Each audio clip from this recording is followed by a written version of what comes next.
Magandang gabi po sa inyong lahat. Magandang gabi po, Father. Alam nyo, one time, I posted this church, yung altar ng ating simbahan mula doon. And talaga naman pong napakaganda ng ating simbahan na maraming nag-comment na, saan po yung simbahan na iyan? Kasi ang ganda-ganda. Indeed, ang bahay ng Diyos ay napakaganda. Ayon nga po sa Salmo, how lovely is your dwelling place, O Lord our God. Now, kinakwento ko ito dahil ngayong araw, pinagdiriwang po natin ang kapistahan ng Katedral ng Maynila, ang inang simbahan ng buong bansa. At para sa ating pagninilay, I believe, hinihikayat tayong pagnilayan ang kahulugan at kahalagahan ng simbahang ito, ang kayamanan ng simbahang ito. Saan kaya nananahan ng Diyos, ano? At may tatanong po natin, ano ang kahalagahan ng simbahang ito?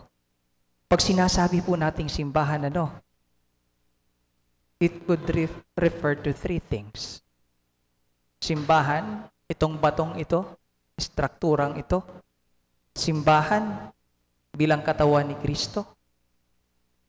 Kaya nga po sabi niya, destroy this temple in 3 days and I will build it up. Katawan niya. At simbahan, tayo bilang katawan ni Kristo at siya ang ulo. Meaning po tayo ang tahanan ng Diyos. Itong tatlong ito hindi pwedeng paghiwalayin. Build this church tapos walang pupunta dito para magbigay puri sa Diyos, walang kahulugan ng simbahang ito. Kahit gaano pa kaganda. Naalala ko yung teacher ko, saan mo mahanap ang Diyos? Sabi niya, pumunta ka sa simbahan at sumabay ka sa kanilang pagdarasal. There you will find God. There you will find God. There nananahan ng Diyos. At ang isang lugar o struktura ay banal, kapag nananahan ang Diyos dyan. Itong simbahan ay banal. Tayo po, bilang templo ng simbahan ay banal. Tayo bilang bahagi ng simbahan ni Kristo ay banal. At isa po ang hamon sa ating ngayon ng ating pagbasa. Kung inyong napansin, sa ating gospel nagalit si Jesus, pinagtabuyan niya. Itinaob niya yung mga namamalit ng pera. Ang nangyari po kasi, dito sa ginagawa ng mga tao, ng mga Hodyo, ay namamalit sila ng pera na sobrang taas ng value. So mayroon ng parang pagtataksil. Parang negosyo na siya. Parang negosyo na.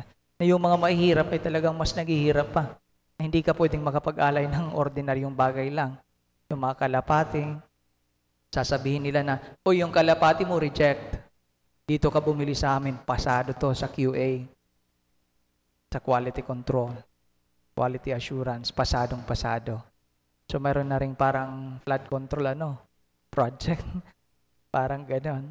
So kaya pinagtabuyan ni Jesus. Nang ibig po sabihin, this reminds us na isa sa mga hamon sa ating ngayong Adbyento ay talikuran ang kasalanan. Yon.